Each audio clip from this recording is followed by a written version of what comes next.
नमस्कार, मैं भूमिका और आप देख रहे हैं जेजे न्यूज।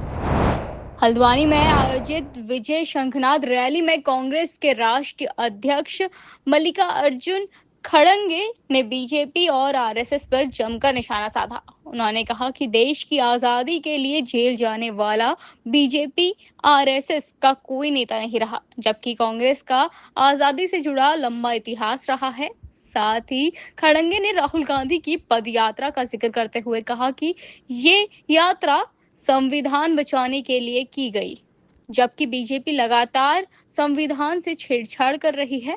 बता दें, उत्तराखंड सरकार पर हमला बोलते हुए उन्होंने कहा कि राज्य सरकार भ्रष्टाचार में पूरी तरह लिप्त है। साथ ही उन्होंने बीजेपी पर तंज कसते हुए कहा कि उनके पास एक वॉशिंग मशीन है जिसमें भ्रष्ट नेताओं को साफ कर पार्टी में शामिल कर लिया जाता है। खड़गे ने वादा किया कि कांग्रेस की सरकार बनने पर बिना सिफारिश और भ्रष्टाचार के पारदर्शी तरीके से मेरिट के आधार पर नौकरियां दी जाएंगी। जंतर मंतर पर प्रदर्शन कर रहे युवाओं के मुद्दे पर भी उन्होंने सरकार को घेरा और कहा कि छात्रों की साथ सख्ती बरती गई। वहीं बद्रीनाथ और राम मंदिर जैसे धार्मिक स्थलों का जिक्र करते हुए खड़गे ने बीजेपी पर चंदा जुटाने को लेकर भी आरोप लगाया। गांधी जी ने जो आवाज उठाई, डू और डाई, भारत छोड़ो, और इस गांधी जी के आवाज से ब्रिटिश बहुत थकता रही और गांधी जी ने इस स्लोगन देकर लोगों को यूनाइट किया और लोग एक होकर ब्रिटिश को यहाँ से सब से भगा दिया। वो कांग्रेस की देन है।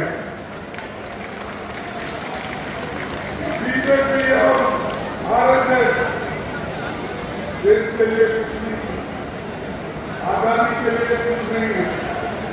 मेरे को बताओ कोई आरएसएस का आदमी देश के आजादी के लिए जेल में गया है? आपके पास कोई बीजेपी के चेले गई है? अगर गई है तो वो लोग ऐसे होंगे जो कांग्रेस में रहेंगे उधर भाग गए होंगे, लेकिन असल बीजेपी का आदमी कोई भी इस मूवमेंट में हिस्सा नहीं है। अरे ये इतिहास है तुम्हारा, और हमको हमेशा सिखाते हैं देशभक्ति। अरे देशभक्त तो असल हम हैं, तुम सब हमारे हैं।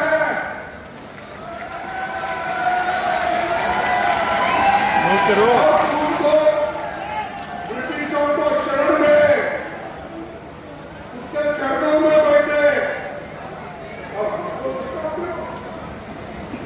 इसीलिए कांग्रेस की फौज जो है, कांग्रेस के नेता लोग, कांग्रेस के कार्यकर्ता किसी से भी डरने वाले नहीं है। आपको कोई डरा भी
आज की इस खबर में बस इतना ही। ऐसी तमाम खबरों के लिए जुड़े रहिए JJN न्यूज़ के साथ। धन्यवाद।